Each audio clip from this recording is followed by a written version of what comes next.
আসসালামু আলাইকুম। জানিয়ে দিব এইমাত্র পাওয়া সংবাদ। প্রথমে বলে দিচ্ছি সংবাদ শিরোনাম, এরপর বলবো বিস্তারিত। ৮ দিন আগেই নাকি মারা গিয়েছে খালেদা জিয়া। এই বিষয়ে বিস্তারিত বলবো এই ভিডিওতে। নির্বাচন পেছানোর ষড়যন্ত্র হলে জনগণ মেনে নেবে না বলে কড়া হুঁশিয়ারি দিয়েছে সৈয়দ মোহাম্মদ ফৈজুল করিম। ফেব্রুয়ারিতেই নির্বাচন হওয়া উচিত, কোনো দল বা ব্যক্তির জন্য সময় বদল হবে না বলে জানিয়েছে সার্জিস আলম। ভারত বা গোপন সমঝোতায় নয়, জনগণকে নিয়েই ক্ষমতায় যেতে চায় এনসিপি, বললেন হাসনাত আব্দুল্লাহ। ৫৪ বছরে শুধু শাসক বদলেছে, কিন্তু মানুষের ভাগ্য বদলায়নি, জামায়াতই শেষ ভরসা, বললেন জামায়াত নেতা। সবকিছুর বিস্তারিত বলবো এখন, তাই ভিডিওটিতে একটা লাইক দিয়ে সম্পূর্ণ ভিডিওটা মনোযোগ দিয়ে দেখতে থাকুন। ইসলামী আন্দোলন বাংলাদেশের নায়েবে আমির মুফতি সৈয়দ মোহাম্মদ ফৈজুল করিম বলেছেন, ত্রয়োদশ জাতীয় সংসদ নির্বাচন পেছানোর একটি সুপরিকল্পিত ষড়যন্ত্র চলছে, যা কোনোভাবেই বাংলাদেশের জনগণ মেনে নেবে না। তিনি স্পষ্ট করে বলেন, কোনো দল কিংবা ব্যক্তিকে কেন্দ্র করে নির্বাচন বিলম্বিত করার অপচেষ্টা সফল হতে দেওয়া হবে না। মঙ্গলবার বিকেলে নারায়ণগঞ্জের কেন্দ্রীয় শহীদ মিনারে ইসলামী আন্দোলন বাংলাদেশ আয়োজিত নির্বাচনী জনসভায় প্রধান অতিথির বক্তব্যে তিনি এসব কথা বলেন। ফৈজুল করিম বলেন, ইসলামী আন্দোলন বাংলাদেশ চায় ফেব্রুয়ারির প্রথম দিকেই জাতীয় সংসদ নির্বাচন অনুষ্ঠিত হোক। এ সময়ের বাইরে যাওয়ার চেষ্টা জনগণের প্রত্যাশার বিরুদ্ধে যাবে এবং এর তীব্র প্রতিক্রিয়া সৃষ্টি হবে। তিনি অভিযোগ করেন, যারা অতীতে নির্বাচন বলে সবচেয়ে বেশি প্রচার করেছিল, তারাই এখন নির্বাচন পেছানোর ষড়যন্ত্রে লিপ্ত হয়েছে। কারণ মাঠ পর্যায়ের জরিপে তারা বুঝতে পেরেছে জনগণের সমর্থন তাদের পায়ের নিচ থেকে সরে যাচ্ছে। তিনি বলেন, বাংলাদেশের জনগণ আর জুলুম, অত্যাচার, চাঁদাবাজি, সন্ত্রাস, দুর্নীতি ও বিদেশে টাকা পাচারের রাজনীতি দেখতে চায় না। মানুষ চায় শান্তিপূর্ণ সহাবস্থান, নিরাপদ ব্যবসা বাণিজ্য এবং চাঁদামুক্ত সমাজ। নারীদের নিরাপত্তা প্রসঙ্গে তিনি বলেন, নারীরা এমন একটি পরিবেশ চায় যেখানে তারা নির্বিঘ্নে চলাফেরা করতে পারবে, ধর্ষণ ও ইভটিজিংয়ের ভয় থাকবে না। ফয়জুল করিম দাবি করেন, ইসলামী শাসন ব্যবস্থা প্রতিষ্ঠা হলে দেশের একজন মানুষও না খেয়ে থাকবে না, কেউ বস্ত্রহীন থাকবে না। তিনি দৃঢ় প্রত্যয়ে বলেন, আগামী ১০ বছরের মধ্যে দেশের সব গরিব মানুষ দারিদ্র্যসীমার ওপরে উঠে আসবে। অতীতের কারচুপি ও ভোটারবিহীন নির্বাচনের প্রসঙ্গ টেনে তিনি বলেন, জনগণ একটি স্বচ্ছ, নিরপেক্ষ ও গ্রহণযোগ্য নির্বাচন চায়, যেখানে পেশিশক্তি ও কালো টাকার দৌরাত্ম্য থাকবে না। তিনি অন্তর্বর্তী সরকারের প্রতি আহ্বান জানিয়ে বলেন, লেভেল প্লেয়িং ফিল্ড নিশ্চিত করতে হবে, অন্যথায় জনগণ কাউকেই ক্ষমা করবে না এবং যে কোনো দখল বা সহিংসতার অপচেষ্টা জনগণই প্রতিরোধ করবে। কোনো ব্যক্তি, দল কিংবা গোষ্ঠীর স্বার্থে জাতীয় সংসদ নির্বাচন এগিয়ে নেওয়া বা পেছানোর কোনো সুযোগ নেই, এমন স্পষ্ট মন্তব্য করেছেন জাতীয় নাগরিক পার্টি এনসিপির মুখ্য সংগঠক উত্তরাঞ্চল সার্জিস আলম। তিনি বলেন, নির্বাচন নিয়ে অনিশ্চয়তার কোনো কারণ নেই এবং এ বিষয়ে অন্তর্বর্তী সরকার ও নির্বাচন কমিশনের অবস্থান পরিষ্কার। মঙ্গলবার দুপুরে ঠাকুরগাঁও জেলা মুক্তিযোদ্ধা কমপ্লেক্সে এনসিপি আয়োজিত জেলা কমিটির পরিচিতি সভা শেষে সাংবাদিকদের সঙ্গে কথা বলতে গিয়ে তিনি এসব কথা বলেন। সার্জিস আলম বলেন, অন্তর্বর্তী সরকার এবং নির্বাচন কমিশন বারবার জানিয়েছে যে আগামী ফেব্রুয়ারির প্রথমার্ধেই জাতীয় সংসদ নির্বাচন অনুষ্ঠিত হবে। এই সময়সূচি নিয়ে এনসিপির কোনো দ্বিমত নেই, বরং সময়মতো নির্বাচন হওয়াই দেশের জন্য সবচেয়ে ভালো সিদ্ধান্ত হবে বলে তিনি মনে করেন। তার মতে, এই সময়ে নির্বাচন হলে রাজনৈতিক স্থিতিশীলতা বজায় থাকবে এবং গণতান্ত্রিক প্রক্রিয়াও এগিয়ে যাবে। তিনি বলেন, আসন্ন নির্বাচনে আর কেবল দুটি রাজনৈতিক দলের মধ্যকার প্রচলিত প্রতিযোগিতা দেখা যাবে না, বরং একটি তৃতীয় শক্তিশালী রাজনৈতিক শক্তি নির্ধারণ করে দেবে আগামী সংসদে কে সরকার গঠন করবে। সার্জিস আলমের দাবি, দেশে বর্তমানে একটি মধ্যমপন্থী ও সংস্কারপন্থী রাজনৈতিক শক্তির শূন্যতা রয়েছে।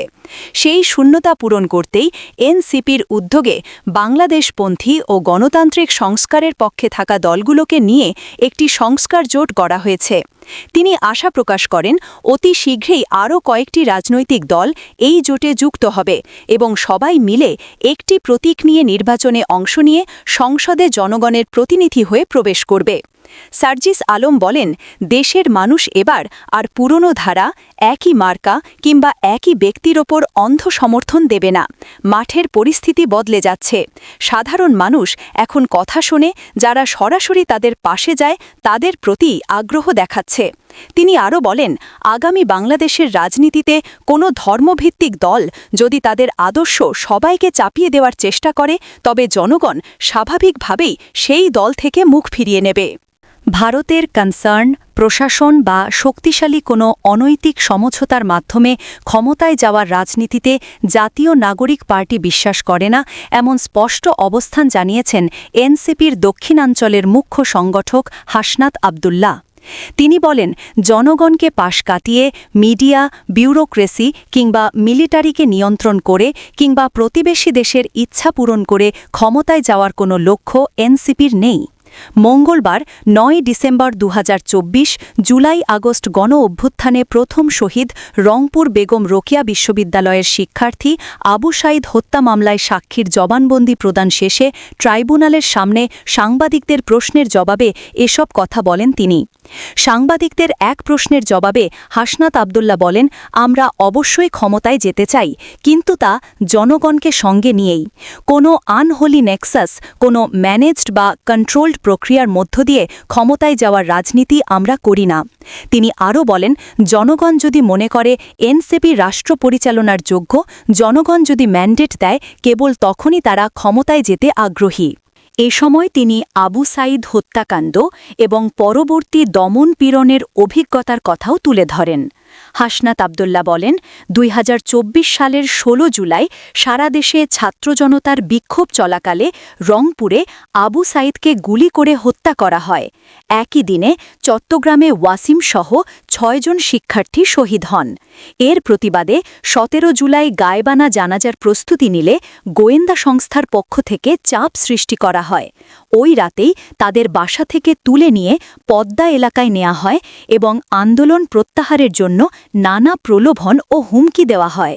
তিনি জানান, মৎস্য ভবন সংলগ্ন একটি তথাকথিত সেফ হাউসে রাতভর জিজ্ঞাসাবাদ করা হয়, পরিবারকে হেনস্থা করা হয় এবং ভয়ভীতি দেখিয়ে আন্দোলন প্রত্যাহারের ঘোষণায় বাধ্য করার চেষ্টা চলে।